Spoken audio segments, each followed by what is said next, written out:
आज की कहानी कानपुर की है। कानपुर में एक इलाका है, ओम नगर। इसी इलाके में स्नेहा अपने परिवार के साथ रहती थी। वह पढ़ाई में बहुत अच्छी थी।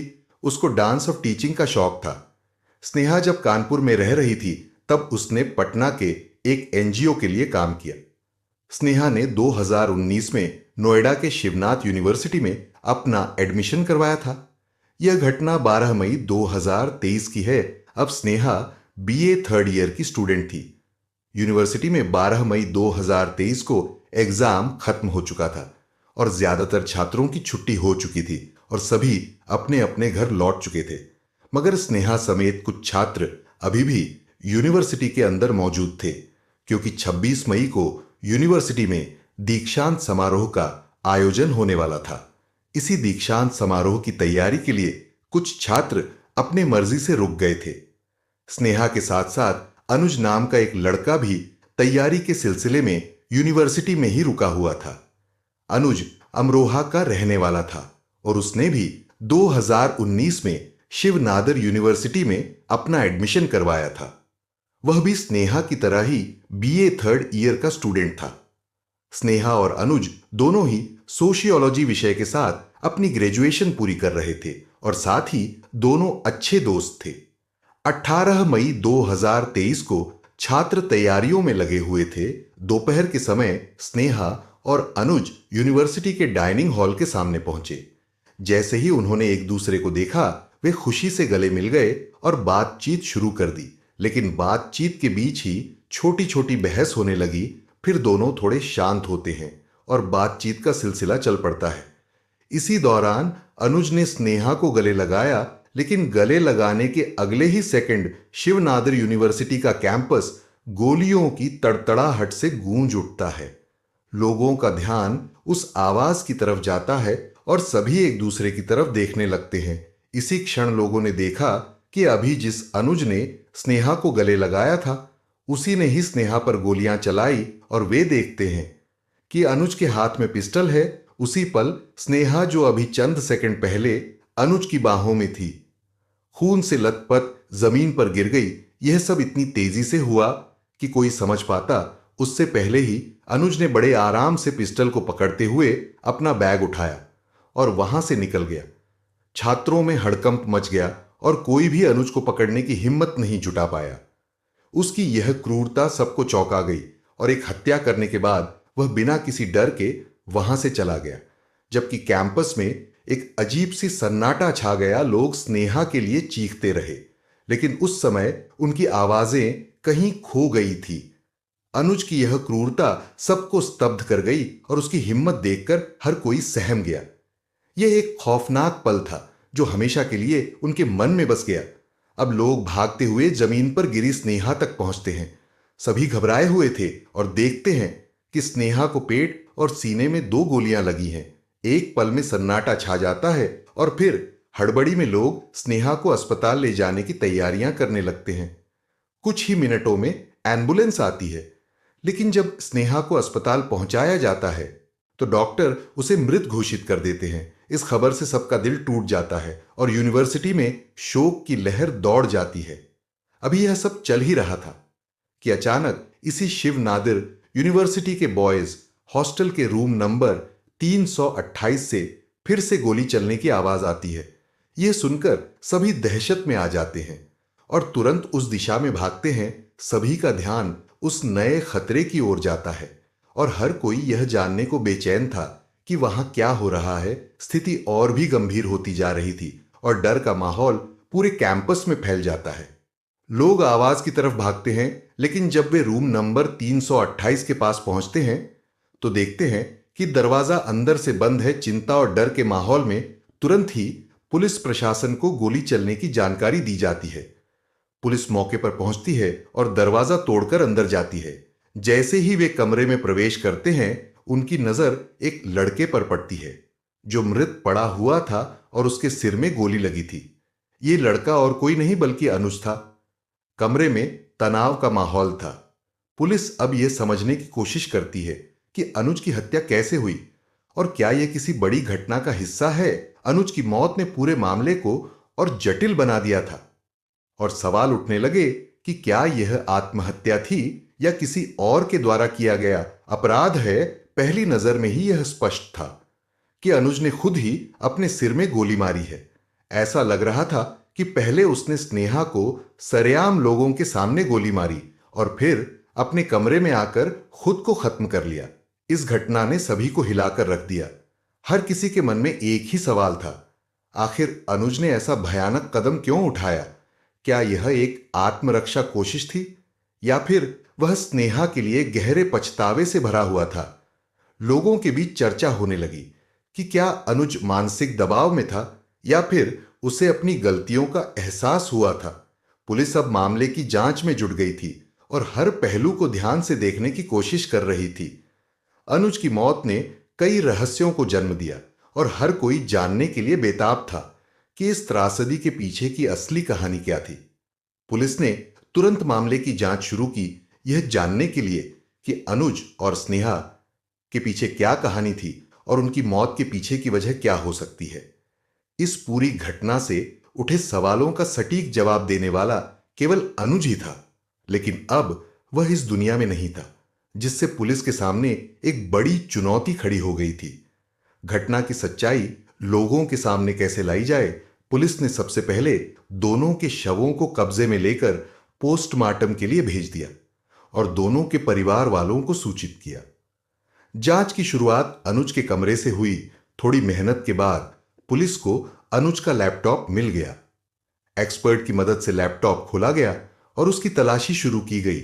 इसी दौरान पुलिस ने लैपटॉप में अनुज द्वारा रिकॉर्ड किया गया 23 मिनट का एक वीडियो मिलता है। इस वीडियो से पुलिस को बहुत सारे सवालों के जवाब मिल जाते हैं। वीडियो में अनुज ने अपनी बातों को स्पष्ट किया था। अनुज ने अपनी स्नेहा के साथ अपने रिश्ते और उस दिन की घटनाओं के बारे में विस्तार से बात की। वीडियो से पुलिस को कई नए सुराग मिले, जिससे अब मामले की जड़ों को उजागर करने के लिए महत्वपूर्ण साबित होने वाला था।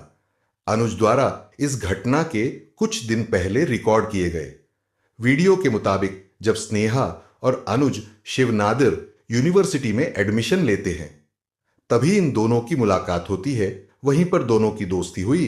धीरे धीरे दोनों की दोस्ती गहरी होती गई और इसी दोस्ती के दौरान स्नेहा ने अनुज से अपने बीते हुए रिश्ते के बारे में खुलकर बात की। स्नेहा ने अनुज को बताया कि वह अंशु नाम के लड़के से प्यार करती थी, लेकिन अंशु के साथ उसका रिश्ता अब उसके लिए एक बोझ बन चुका है। अंशु उसे लगातार परेशान करता है और उसके साथ रहने में उसे घुटन महसूस होने लगी है। स्नेहा चाहती थी कि वह इस जहरीले रिश्ते से बाहर निकले, लेकिन यह उसके लिए आसान नहीं था। अंशु के रिलेशनशिप से निकलने के लिए स्नेहा अनुज की मदद मांगती है। अनुज, जो स्नेहा का अच्छा दोस्त बन चुका था, उसकी मदद करने के लिए तैयार हो गया। उसने स्नेहा की हर संभव मदद की ताकि वह अंशु के चंगुल से निकल सके। अनुज की इस मदद के बाद स्नेहा ने धीरे धीरे अंशु से खुद को दूर कर लिया, लेकिन इसी दौरान वह अनुज के और करीब आ गई। समय के साथ यह दोस्ती एक गहरे रिश्ते में बदलने लगी। कुछ वक्त बाद स्नेहा ने अपने दिल की बात अनुज से कह दी और उसे प्रपोज कर दिया, लेकिन अनुज ने शुरुआत में स्नेहा का प्रपोजल ठुकरा दिया। उसने स्नेहा से कहा कि दोनों की दोस्ती ही उनके लिए बेहतर है और वह इसी रूप में खुश है। लेकिन वक्त के साथ अनुज का मन भी बदल गया और वह स्नेहा के प्रति अपने बढ़ते हुए भावनाओं को समझने लगा। आखिरकार उसने स्नेहा के प्रपोजल को स्वीकार कर लिया और दोनों एक रिश्ते में आ गए। अपने वीडियो में अनुज ने आगे बताया कि कैसे यह रिश्ता उनके लिए खास बन गया। उनके बीच का प्यार गहरा था, लेकिन शायद कहीं ना कहीं उन दोनों के बीच कुछ अनसुलझी बातें भी थी, जो इस घटना की जड़ बन गई। अनुज द्वारा रिकॉर्ड किए गए वीडियो में आगे उसने बताया कि शुरुआत में स्नेहा और उसका रिश्ता बहुत अच्छे से चलता रहा। दोनों एक दूसरे को दिल और जान से प्यार करने लगे थे। उनके बीच हर चीज ठीक लग रही थी और वे दोनों एक दूसरे के साथ काफी खुश थे। लेकिन जैसे जैसे वक्त बीतता गया, स्नेहा का बर्ताव बदलने लगा। धीरे धीरे उनके बीच छोटी छोटी बातों पर बहस होने लगी और फिर लड़ाइयां बढ़ने लगी। फिर एक दिन स्नेहा ने अनुज से कहा कि उसे अपने करियर पर ध्यान देना है। उसने बताया कि उसके कुछ सपने हैं और उसे अपने परिवार के सपनों को भी पूरा करना है, लेकिन इस रिश्ते के चलते वह अपने सपनों और करियर पर ध्यान नहीं दे पा रही है। स्नेहा ने साफ शब्दों में कहा कि वह इस रिश्ते को खत्म करना चाहती है। अनुज के मुताबिक वह इस बात से काफी हैरान था। उसने स्नेहा को समझाने की कोशिश की कि प्यार और करियर दोनों साथ साथ चल सकते हैं, मगर स्नेहा ने अपनी जिद पर अड़ी रही। आखिरकार अनुज ने मानते हुए कहा कि ठीक है, अगर प्यार का रिश्ता खत्म करना चाहती हो तो हम दोस्त बनकर तो रह सकते हैं। लेकिन स्नेहा ने दोस्त बने रहने से भी इनकार कर दिया और रिश्ता पूरी तरह खत्म कर दिया। अनुज ने वीडियो में बताया कि शुरुआत में वह यही मानता रहा कि स्नेहा ने अपने करियर और सपनों के लिए यह रिश्ता तोड़ा है। उसे लगा कि स्नेहा सचमुच अपने भविष्य पर ध्यान देना चाहती है। लेकिन एक दिन अनुज ने स्नेहा का लैपटॉप एक्सेस कर लिया।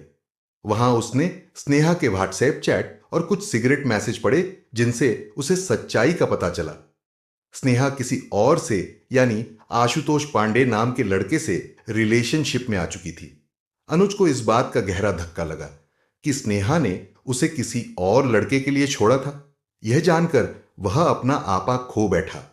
उसे महसूस हुआ कि स्नेहा ने उसे धोखा दिया है और वह उसे बुरी तरह टूट गया। अनुज ने आगे वीडियो में बताया कि उसी दिन उसने यह तय कर लिया, स्नेहा ने जो उसे दर्द दिया है उसकी सजा उसे जरूर मिलेगी। इस धोखे का बदला लेना अब उसके जीवन का एकमात्र उद्देश्य बन गया था।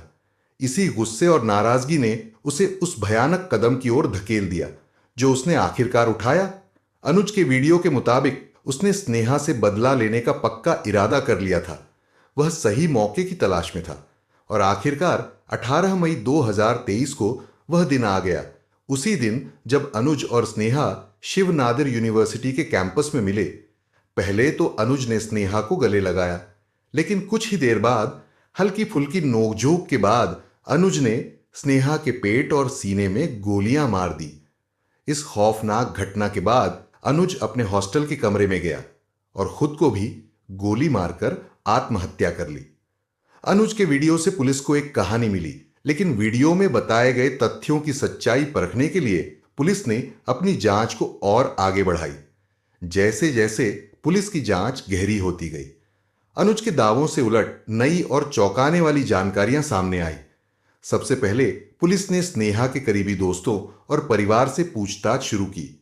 इस दौरान पुलिस को पता चला कि स्नेहा और अनुज का रिश्ता उतना सीधा नहीं था जितना कि अनुज ने अपने वीडियो में बताया था।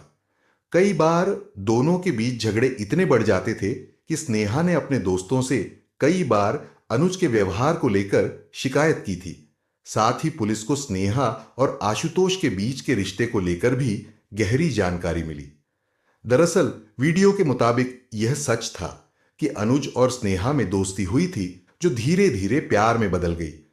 दोनों कॉलेज कैंपस में भी साथ साथ देखे जाते थे, लेकिन कुछ समय पहले दोनों की यह दोस्ती टूट गई और स्नेहा ने अनुज से ब्रेकअप कर लिया। हालांकि अनुज सिंह स्नेहा से ब्रेकअप के लिए तैयार नहीं था।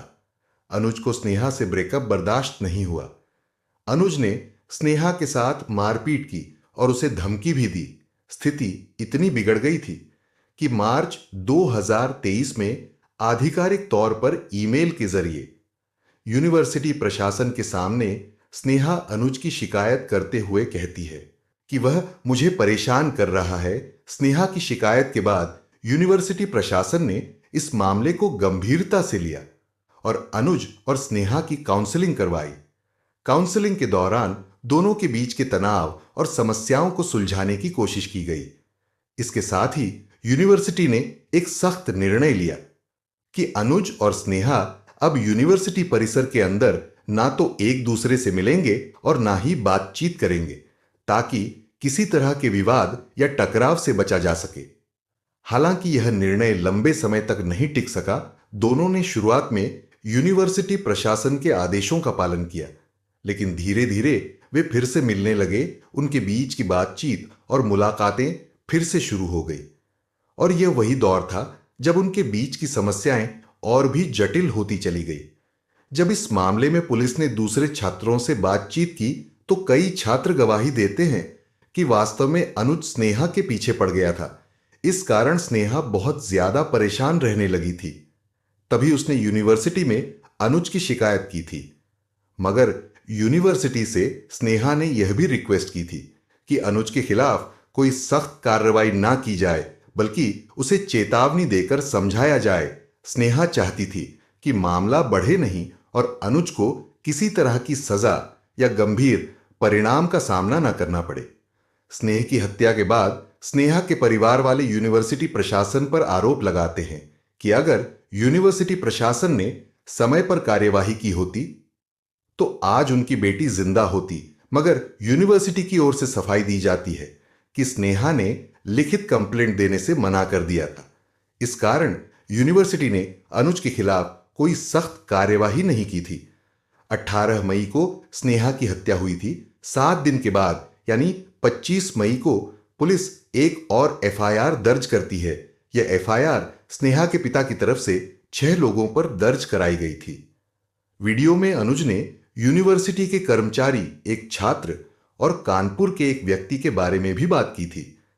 स्नेहा के पिता ने कहा कि इन तथ्यों से स्पष्ट है कि मेरी बेटी को साजिश के तहत मार डाला गया।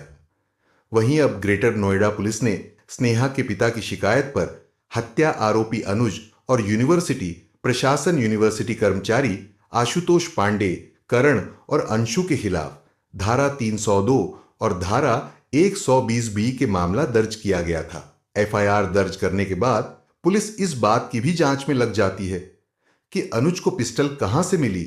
अनुज के पास अवैध हथियार होना मामले को और भी गंभीर बनाता है और पुलिस इस सवाल का जवाब ढूंढने के लिए अनुज के बैंक ट्रांजैक्शन को खंगालती है। बहुत जल्द पुलिस को एक सुराग मिल जाता है। अनुज के बैंक ट्रांजैक्शन से खुलासा होता है कि अप्रैल महीने में अनुज ने एक शख्स को 2 बार ऑनलाइन पैसे ट्रांसफर किए थे। ये लेन देन अनुज के सामान्य खर्चों से अलग थे और इससे पुलिस का शक गहराने लगा। जब पुलिस उस शख्स के बारे में जानकारी जुटाई तो पता चलता कि वह शख्स अवैध हथियारों की खरीद फरोख्त से जुड़ा हुआ था। पुलिस की तफ्तीश से यह भी स्पष्ट हो जाता है कि अनुज ने इसी व्यक्ति से पिस्टल खरीदी थी, जिसका इस्तेमाल उसने स्नेहा की हत्या और बाद में अपनी आत्महत्या के लिए किया। जांच के बाद यह साफ हो गया कि उसने एक पिस्टल और 5 कारतूस खरीदे थे। इस खुलासे के बाद पुलिस ने उन 3 लोगों को भी गिरफ्तार कर लिया जिन्होंने अनुज को अवैध रूप से पिस्तौल उपलब्ध कराई थी। इन तीनों पर भी अवैध हथियारों की सप्लाई के आरोप में एफआईआर दर्ज की गई। इस केस के बाद पूरे देश में यूनिवर्सिटी परिसरों की सुरक्षा व्यवस्था और छात्रों की सुरक्षा पर सवाल उठाए गए। कई सामाजिक संगठनों और छात्र संघों ने इस घटना पर कड़ी नाराजगी जाहिर की और मांग की कि भविष्य में इस तरह की घटनाओं को रोकने के लिए कड़ी सुरक्षा और उचित कार्रवाई के नियम बनाए जाएं। आखिरकार अनुज और स्नेहा दोनों की मौत ने कई सवाल खड़े किए जिनका जवाब खोजना मुश्किल था, लेकिन इस घटना ने रिश्तों, मानसिक स्वास्थ्य और संस्थागत लापरवाही की जटिलताओं को उजागर किया। आपको हमारी मेहनत पसंद आई हो तो इस वीडियो को लाइक करते हुए शेयर भी करें ताकि बाकी लोग भी इस खौफनाक कहानी के बारे में जान सके। अगर आपने अब तक इस चैनल को सब्सक्राइब नहीं किया है तो जल्दी से चैनल को सब्सक्राइब कर लें, बेल आइकन दबाकर नोटिफिकेशन जरूर ऑन कर ले। मिलते हैं क्राइम की दुनिया से जुड़ी ऐसी ही एक और सच्ची कहानी के साथ। धन्यवाद।